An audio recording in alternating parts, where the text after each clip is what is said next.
Hi, my name is Lucas Bollenbecker. I play snare drum at Pacific Crest and Pulse Percussion. So last week, we've kind of been just running through the music mostly. We only had 6 of the snares last week, so we were just kind of getting through the exercises, just trying to make sure everyone knows the music and everything. Cam wrote some hard stuff, but for the most part, it all feels pretty good to play, so it's not that, bad. I would say the show that really got me into the activity was Blue Coats 2016, actually, because that's when I was going into high school, was 2016. So I found out about drum corps right after that season, and I was kind of just like looking up drumline videos and like trying to see what the heck it was all about.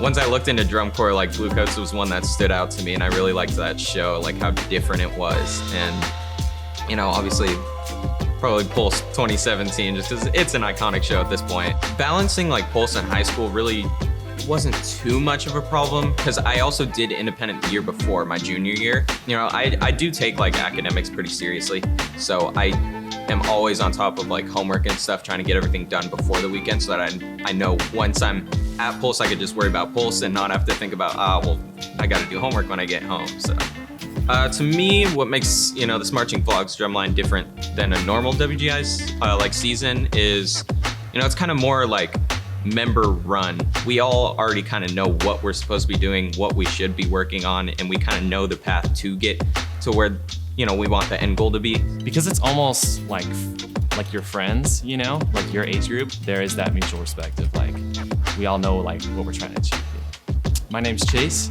I play snare, and I most recently marched at RCC playing snare, and then I was gonna march this season. So Sergio called me, and he was like, dude, so he like explained it, and I was like, oh, like, sounds like a hokey like pep rally drumline kind of thing. I was like, I don't know. And like, as he explained it, I was like, oh shoot, like he's like thought this out a lot, and this is very professional. To be like a part of the group, like really the first group that's gonna be doing something first.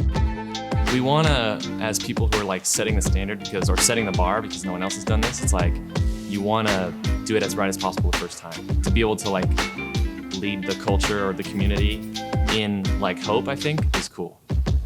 I don't know. I mean, I would say just creativeness of the writer and the one who made the show is just as important as the skill of the members in the group, and they're on either side of the same coin. You can have a skilled group and like a garbage like show, I guess, and then, or the opposite, you can have a great show and a group that's not good enough to like execute that show at what it could have been. And that's what makes this activity insane, is like, it takes both people to be at 100%, to be like great for the whole thing to be great.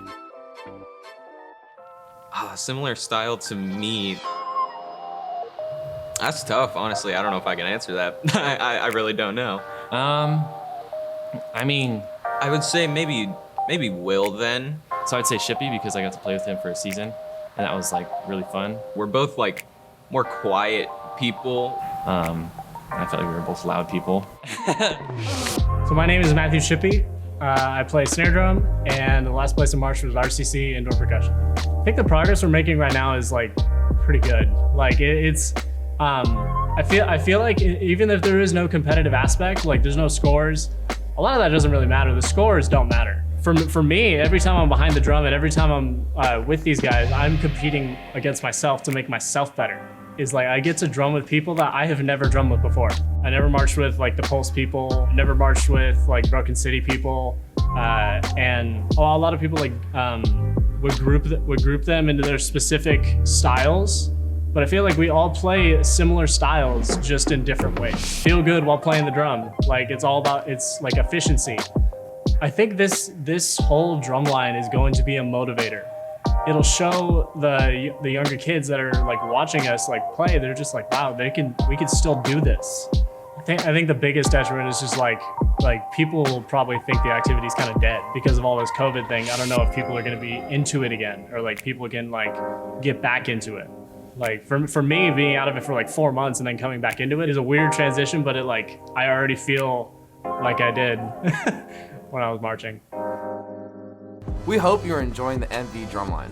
If you are, consider becoming a sponsor for the project. The funds made will directly go to operating costs. helping us with sticks, awesome media, drum heads, and most importantly, masks, face shields, and hand sanitizer.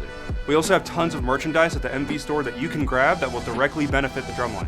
Once operating costs are covered, the rest will be donated to the La Puente Outreach Center Food Pantry, which feeds hundreds of families in our community. Our partners at the City of Industry and Pacific Crest have set a fundraising goal of $50,000. You can check all this out at marchingvlogs.com.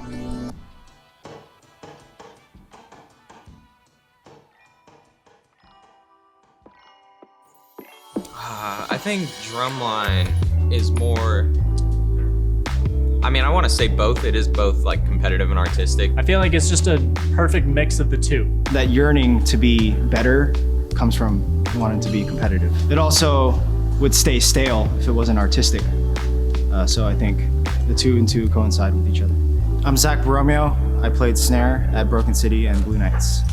What made me want to join the MV Drumline was the feeling of being in an ensemble. Like, you can't replicate that anywhere else, and like, why not do it with the most talented people in Southern California, quote unquote mecca of like marching percussion. It's just a really unique opportunity, and couldn't pass it up. Out of all the instructors I've had, there hasn't been like one comment that stuck out to me, just like an abundance of comments. It's a quote from Mike Jackson.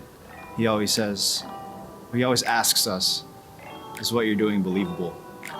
And that sticks with me a lot, and the way I write stuff, the way I do like things in life now. It's like, am I believable? Am I coming off? Am I real?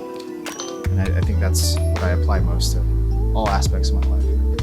I think the pros of being an instructor, a younger instructor than the activity, is relatability to the kids. Like, you're a little closer to that age group. And they have a figure to look up to that's still in the activity. I think that's cool for them. But I think the cons, I don't want to say they're cons, just like obstacles, are that you don't have as much teaching experience as those big names that you hear nowadays. And that leads into another pro, is that I'm constantly learning from those people to shape who I want to be as a teacher, as an educator. Oh man, who do I think the most talented person in the Snare is? There's like no straight answer to that. I don't want to throw anyone under the bus. I guess coming from Pulse, I have a bias towards Zach. But I'd say Zach Wilson has the hands, has the vibe, super consistent, sound quality blows me away, rhythmic accuracy, it's all there. Zach Wilson. I'm Zach Wilson. I play the snare drum, and I march Pulse Percussion and Blue Coats. Most talented? Oh man, that's a tough one. In my eyes, it's like Zach Borromeo and Lucas. Zach's just so good. Like, I feel like he just plays things, and there's so much refinement. It's so obvious that he's just such a high-level player just by watching him play like anything. And then there's Lucas. He's just so young. I am 18 years old. He's hanging with everyone like it's no problem. And it's not like, oh, you can tell he's young. It's like, not really. He's just really good. Something that was told to me very young, as far as like when I was a freshman in high school, was Jeremy Riley told me, always be teachable and always be humble. And that's like something I've done that anyways. I feel like that's been my goal. Like, even going into like the MVD Drumline, like when we did our first sectional, my first instinct was like, I want to know what everyone else is doing. I haven't marched with them and I don't know their tendencies, and that makes me want to know and learn from it. Everyone is capable, so I didn't have to be in charge. I just got to say, like, what's your idea? Because your idea is probably very different from mine, and therefore I can learn from it, and it's probably gonna be really cool. So I think the MV Drumline is gonna have a really big impact on just what's possible through DCI or WGI. Like, we were able to form this drumline and the media team and this group of people in like very fragile state, such as the pandemic. This is the first time, I think, in the marching history that we're just on hiatus right now, right?